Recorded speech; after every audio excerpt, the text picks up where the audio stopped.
If you talk to anyone in real estate right now, be it developers or PropTech startups, everybody seems to be spending quite a bit on digital marketing through Facebook and Google. Even though everyone knows, or at least everyone has felt, that the majority of the leads, a good proportion of the leads coming from these platforms end up being junk. There are only a couple of organizations who have actually stood up and who have connected with the consumers on a deeper level. And today on our show, we have one such guest from one such organization, Mr. Prabhat Tiwary, who is the co-founder at YourOwnRoom. Join us as he candidly shares his marketing strategies, which have helped them connect with their customers through value proposition and not so much through the shine and the splash of just the paid marketing.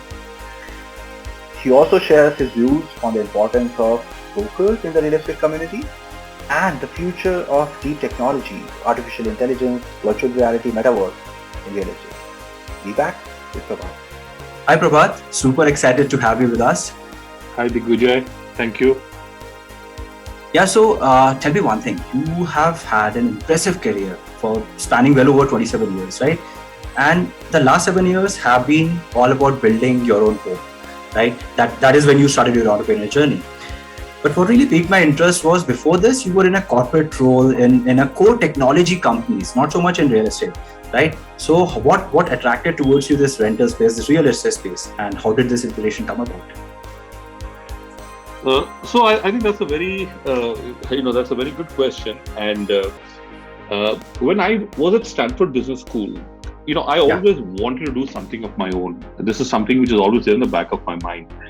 And what I was very clear about is that I want to do something where I could make a larger impact and solve a real world problem, something which you can touch and feel, or the minute you're out of your home or office, you can experience that problem.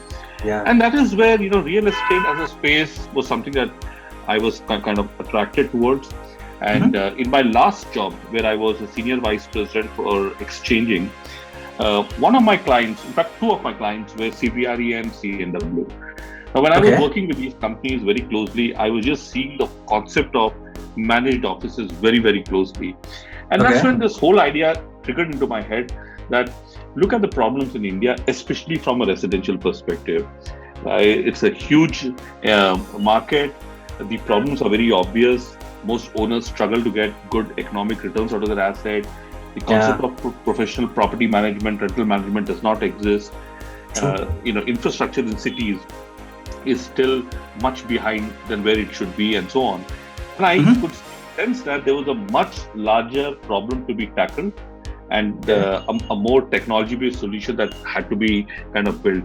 And this is where I said, let me build a company which basically solves that. And YourOwnRoom today is what I would call a PropTech residential real estate asset management company. We're managing about 1 million square feet worth about 400 crores. And we are in our journey to solve that particular problem. Amazing. That sounds amazing.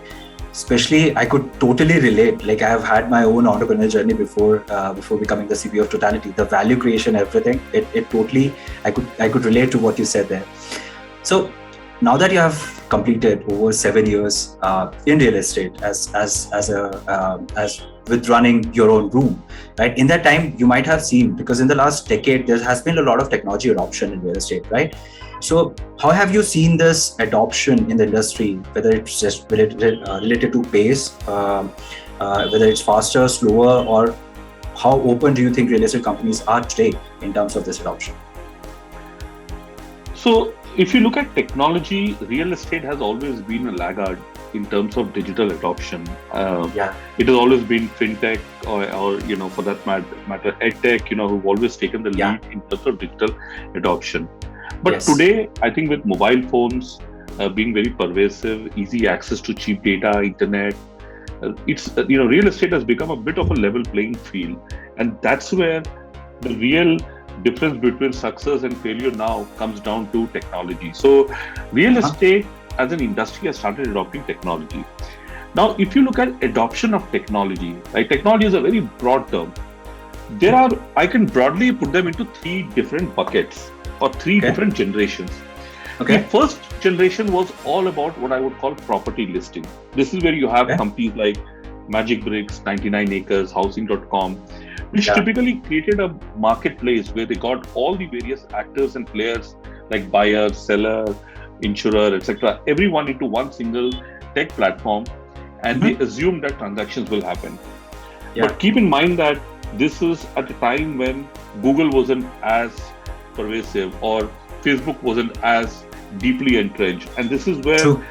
these things, had very limited results. Yeah. Then, if you look at the second set, you have what you call access control companies like MyGates and No Brokerhood and some of the other companies which take a very different view, but they are Yeah. also trying to create some sort of a marketplace where they're getting the tenants, owners, buyers, everybody under one single roof. Yeah.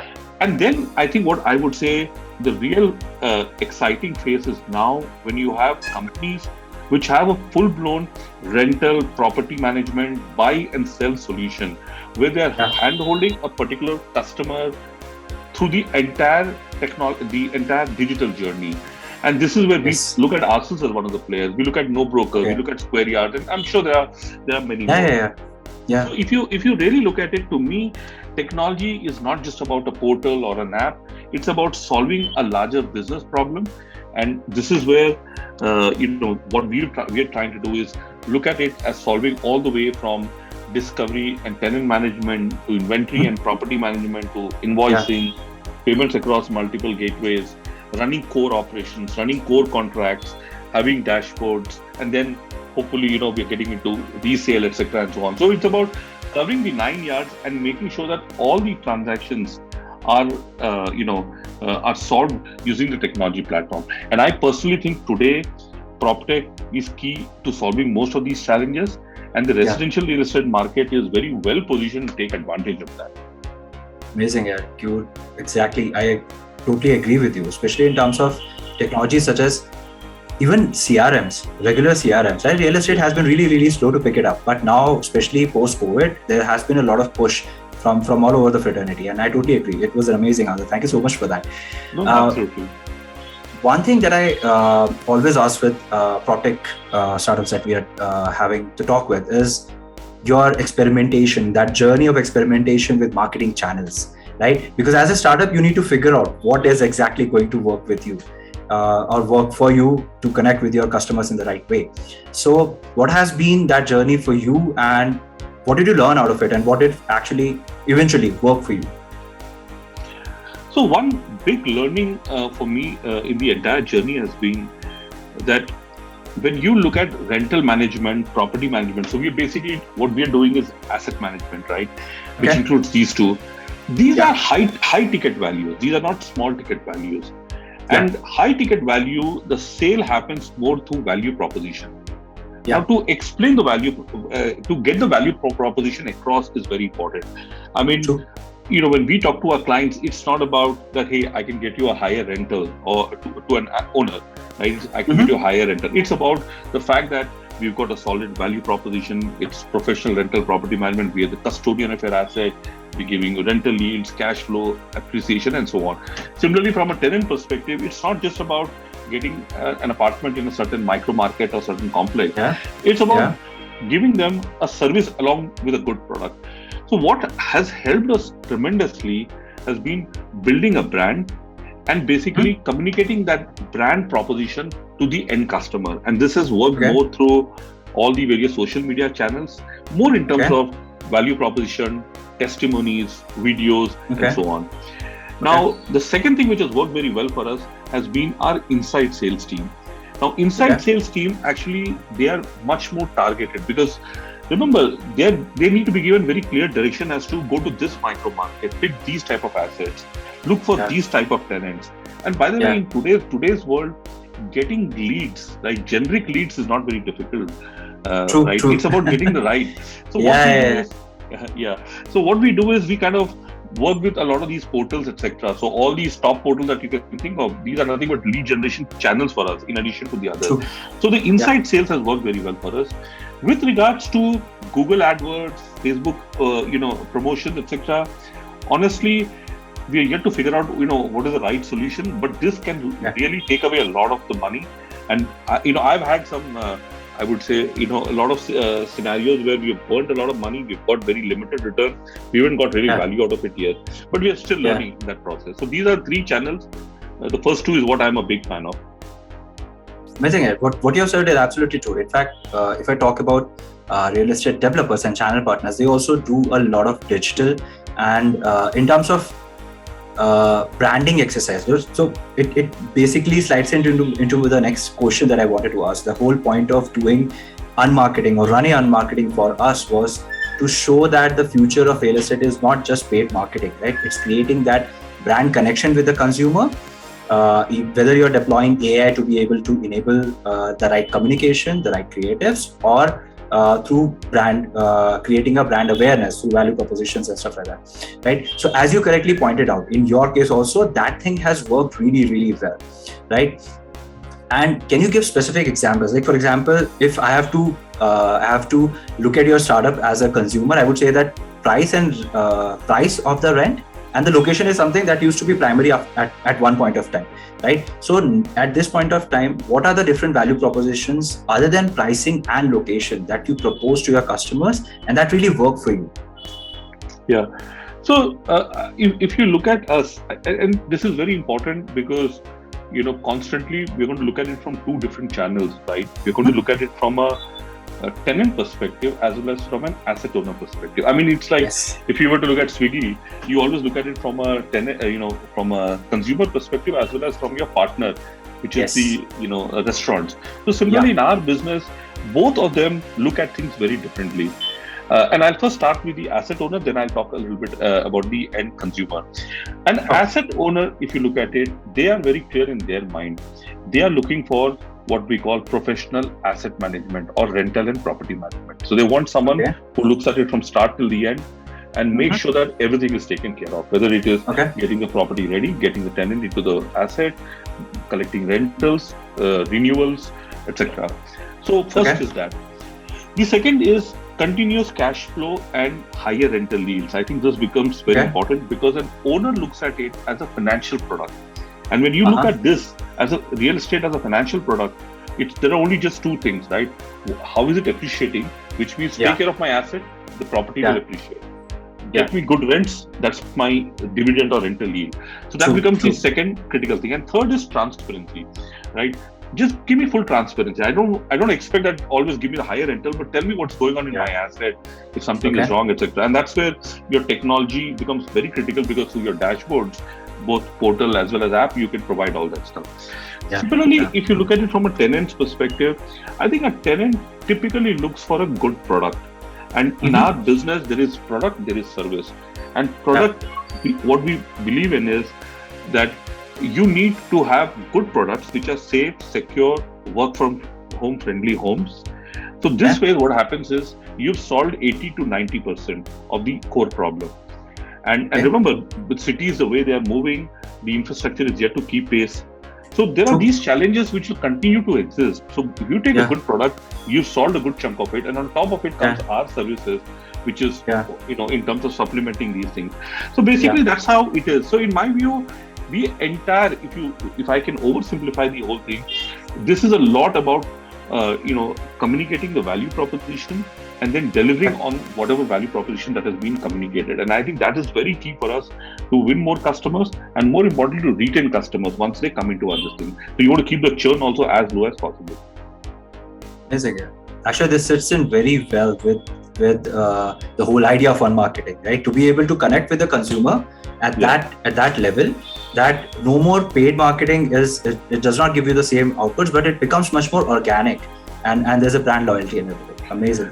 No, so if I can just add on that, so what I think the way we have started looking at things is very different now. So let's look at it from an asset owner's perspective, right? If there is an asset which is worth 1 crore, right? Look at the lifetime value for us if we can get things right. So first, we take the asset, we get the asset ready. So there is some cost associated in terms of getting the asset ready. Then there is rental and property management that happens for 5 years, 7 years. And then after 7 years, the owner may decide that they want to sell it off. And then, you're getting the property resale ready and helping with the resale. So a 1 crore property the lifetime value can be as high as 35 to 40 lakhs. So if you really look at it, I think this is not going to happen by paid promotions. This is going to happen by value propositions and delivering on the value proposition. So I think what we've realized in this entire journey is that bring the value proposition, sell the value proposition, and paid promotions beyond a certain point. In fact, it is good to get your brand out there so people recognize Your Own Room exists. True. Your Own Room, no broker, Square Yards, they're able to relate to us. Yes. But nothing beyond that. At the end of the day, today, when I go out in the market, when my team sells, I don't think the brand really matters. What matters is, who is able to deliver better, right? I mean, so finally, that's where the focus has to be. And then how do you scale that, right? I mean, so that's how it is. Cool, yeah. Really amazing answer. What you said. I mean, as you correctly pointed out, paid promotions, I think, is good for recall value, right? To recollect that brand name. But yes, value proposition is the way to go ahead. Now, you mentioned a couple of startups in there, right? Or can you give me an example of a marketing strategy by a startup which really inspired you, which you found as something that you could use in your own startup? Well, so I mean, I was just throwing some names, but if you look at some of the companies which are in a similar space or probably in the same industry, I mean, I just feel that companies like No Broker, for example, I think they do a very good job. They talk about they make sure that whatever data is sitting in the system is clean. They validate the data, right? So there's no junk data, right? I mean, so that's one thing which I like. I also find Anurag very impressive, and of course I look upon Anurag and Anuj Puri, who's the CEO, as like someone who's able to inspire me. Like Anurag, what they do a phenomenal job is basically setting the market narrative. And remember, there is a lot of education that is required for both, for the entire community, all the way from being a developer to the asset owner to being a tenant. And here, I mean, the tenant is not relevant in this case, but I think setting that entire narrative, right, and looking at macroeconomic factors and so on. So I think I really find some of these things more inspiring than billboard ads saying I've spent this much, or newspaper ads where someone is spending 40 lakhs just to put an ad. To me, that's just burning money, and I don't think there's value over there. And this is high ticket value, and that's where you need more education, more narrative based marketing than just a typical marketing. Okay. Yeah, you mentioned macroeconomics and a couple of other parameters that you usually use to judge any kind of marketing campaign and other things, right? So, as with any startup, I'm sure data analytics is really, really huge in your operations, right? So, what would you say are the top 3 metrics that you usually use to judge your current operations and the next level of strategies? Yeah. So what we did was, when we started the company, we built our entire PropTech platform. And as I said, right, the PropTech platform that we have, which is used to run our business, which has all our business process integrated into it, it takes care of everything, all the way from discovery to inventory management to invoicing, everything, payments, etc. Now, from a sales and operation perspective, there are 3 or 4 very critical metrics for us. First is, what is our asset under management?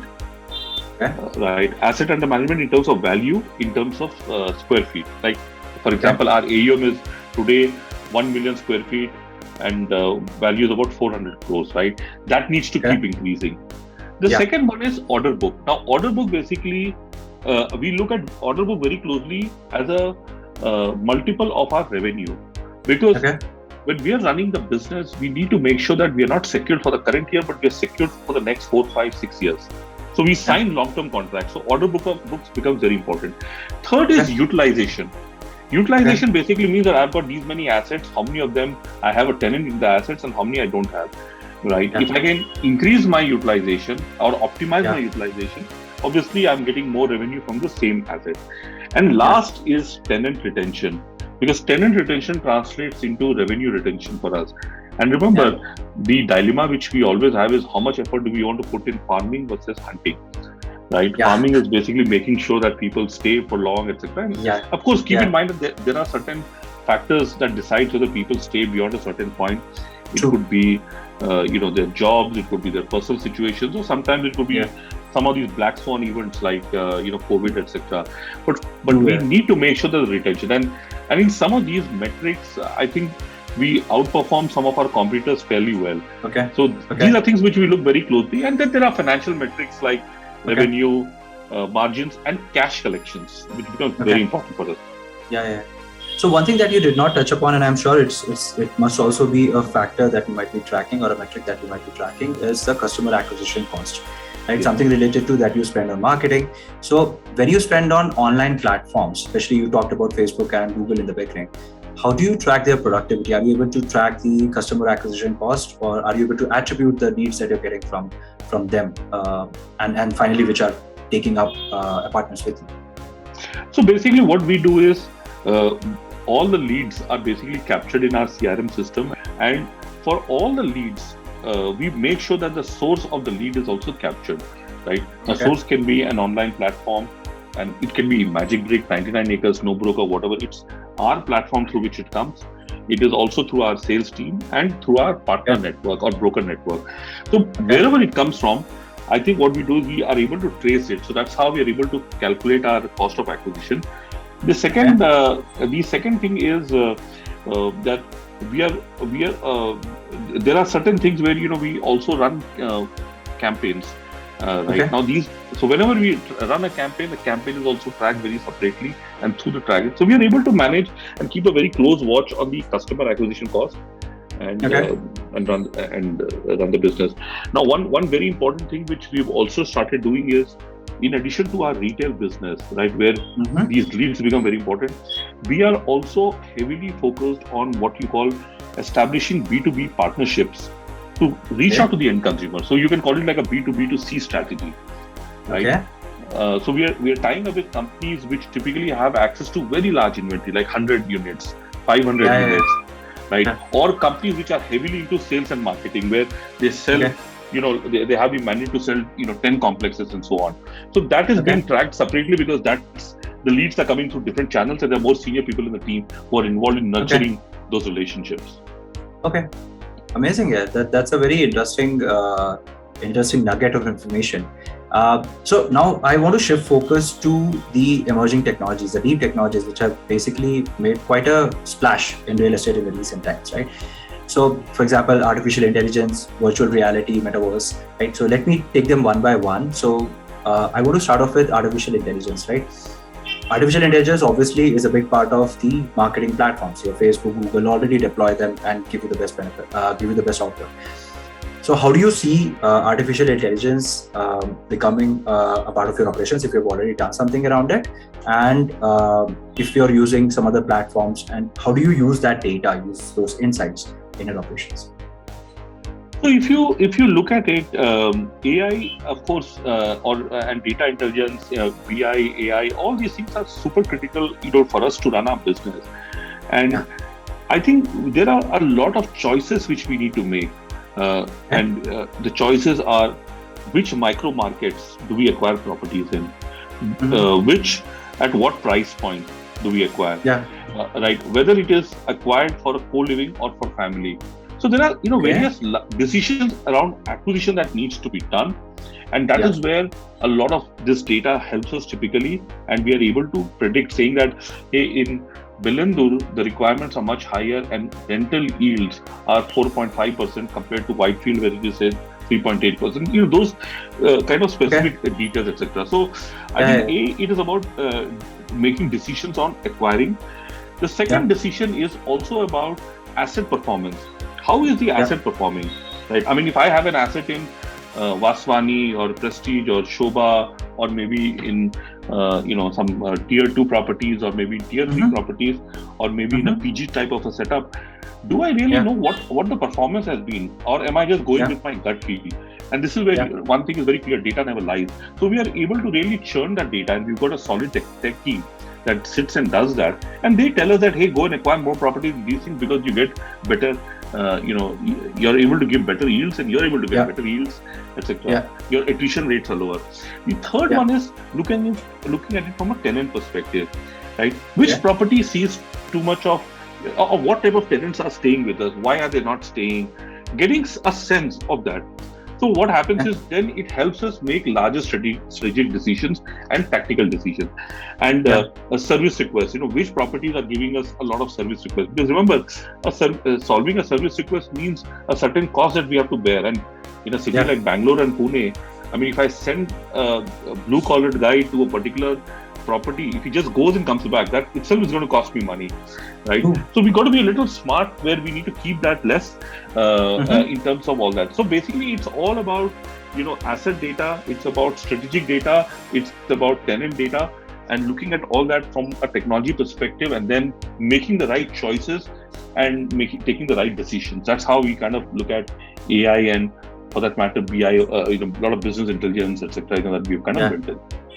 Cool, yeah, cool. And what about VR and Metaverse? Like recently, Metaverse has been making a lot of waves, especially in terms of the digital plot being sold, right, on Meta.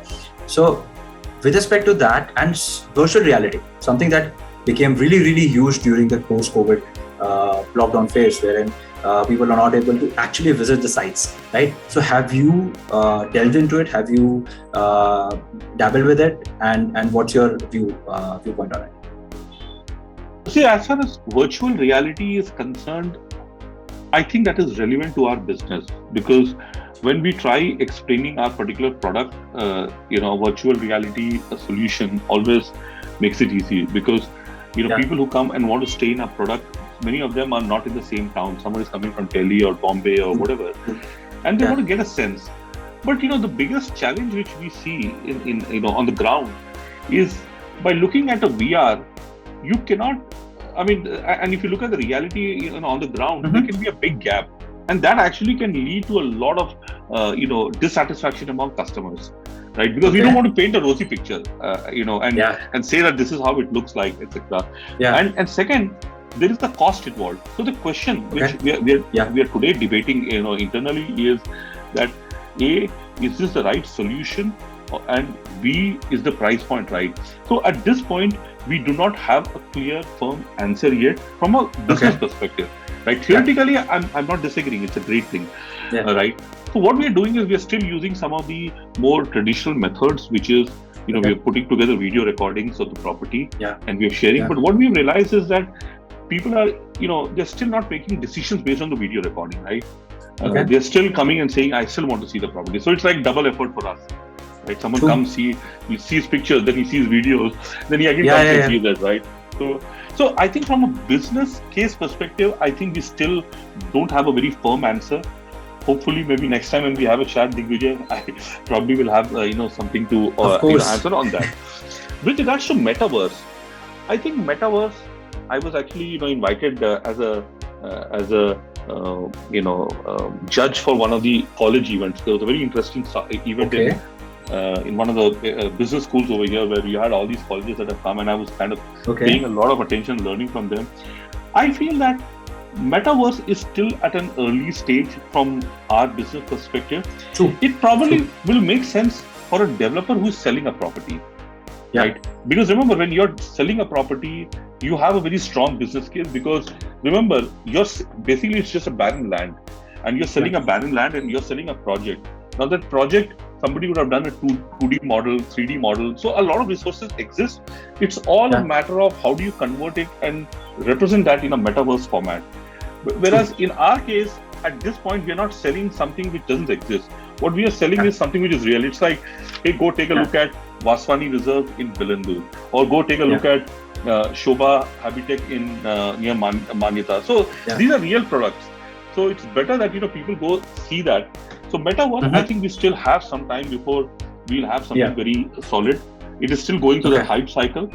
So we'll figure out. True. It'll take some time to actually become mainstream. That's what a lot of our guests have been sharing. Okay, I want to shift gears and come to my last question, which is on the broker community in real estate, right? So traditionally, brokers have been really, really used, especially in the primary market. They enable close to about 70-80% of the sales, right? Now, you are into the leasing market, wherein also there's a lot of broker presence. So, and you did mention no broker in the beginning, who have a very different public proposition when it comes to engagement with brokers, right? So, how do you? What's your organization's take on interacting with brokers?